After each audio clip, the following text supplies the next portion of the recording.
சொட்டை சொருவிடுவேன் அந்த குழந்தை தான் சொல்லுது. ஆனா அதை வந்து நம்ம சொல்லிடுறாங்க. ஆனா அதை தாண்டி மக்கள் எங்கேயாவது வந்துட்டு ஒரு சில நேரங்களில் வந்து அதை அசால்ட்டா எடுத்துப்பாங்க, சில காமெடிஸ் தானே அப்படின்னு சொல்லிட்டு. அந்த மாதிரி தருணங்கள்ல ஹர்ட் ஆகுறது உண்டா? ஒருபோதும் ஆக மாட்டேன். தனியா நான் நடிக்க வராதுக்கு முன்ன சொன்னா பயங்கரமா கோவப்பட்டிருப்பேன்.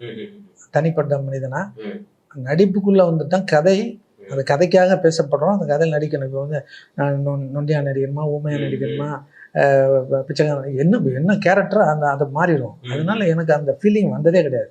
அது ஒரு சந்தோஷமா தான் இருந்திருக்கும் இல்லை? கண்டிப்பா. ஏன்னா அந்த சீன் நல்லா வரணும், அந்த ஷாட் நல்லா வரணும், நம்ம கரெக்டாக பண்ணியிருக்கோமான்னு வரணும். இதில் தான் நான் கான்சன்ட்ரேட் பண்ணுவேன். அதுக்கப்புறம் வரதெல்லாம் வந்து அதை பற்றி அது பெரிய பேர் வந்துருச்சா, அது எங்க போனாலும் அதுதானே போட்டு காமிக்கிறாங்க.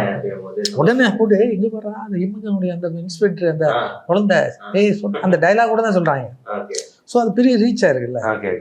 ஒரு நடிகனுக்கு அது ஒரு பெரிய ரெகக்னைஸ் தான்.